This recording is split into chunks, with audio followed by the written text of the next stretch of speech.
En un tranquilo pueblo rodeado de montañas, vivía un hombre llamado Marcos. Era un hombre de costumbres simples.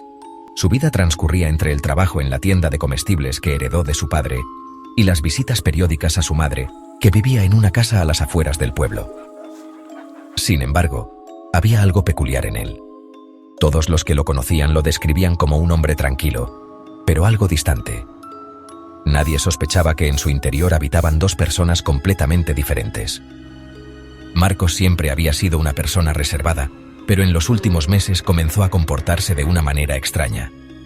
Se olvidaba de cosas que había hecho horas antes, perdía la noción del tiempo y, lo más inquietante, comenzaba a escuchar voces en su cabeza. Al principio, pensó que era producto del estrés, pero las voces no se apagaban.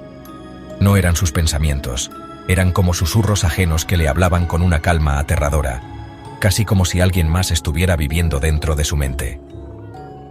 El cambio fue gradual, pero inevitable. Al principio, los susurros solo le decían pequeñas cosas.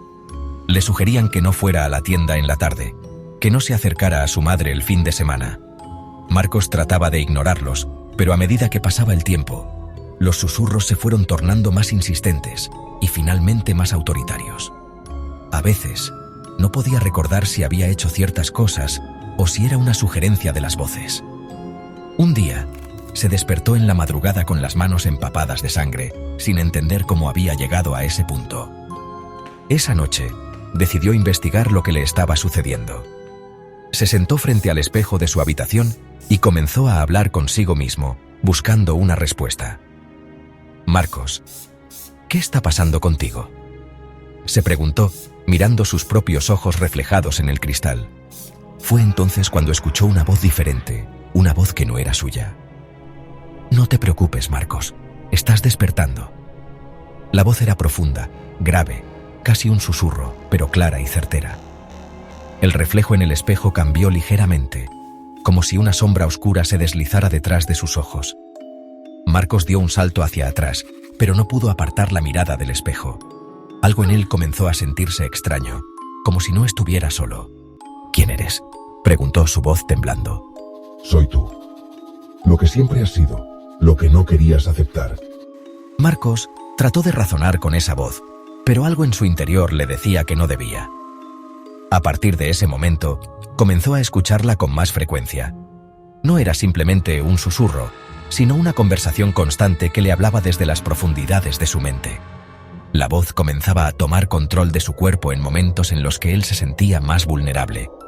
Comenzó a olvidarse de su vida, de su trabajo, de sus amigos y de su madre. Lo más aterrador, sin embargo, fue lo que ocurrió una tarde. Marcos llegó a su tienda después de haber pasado toda la mañana con una extraña sensación de déjà vu, como si hubiera estado haciendo lo mismo una y otra vez. Al entrar, notó que algo estaba diferente. Las luces del establecimiento parpadeaban y las estanterías parecían más desordenadas de lo normal. De repente, vio algo que le heló la sangre. En el reflejo de la vitrina, vio a una figura que no estaba allí. Era su propio reflejo, pero no se veía como él.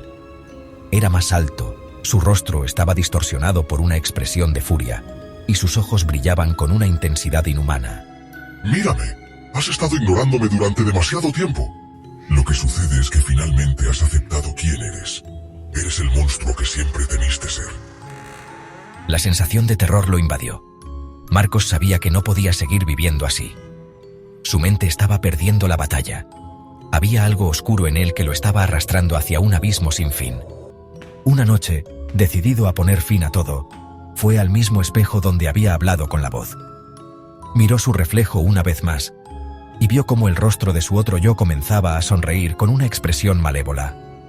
«No puedes escapar de mí, Marcos. Ya no hay vuelta atrás. ¡Eres mío!». El reflejo y él se fusionaron en un solo ser, pero lo peor no fue la transformación física. Lo peor fue que, al mismo tiempo, Marcos dejó de ser él mismo. Su otra personalidad, aquella que había permanecido oculta durante tanto tiempo, tomó el control por completo. Ya no era el hombre que solía ser. Ahora se había convertido en su propio monstruo.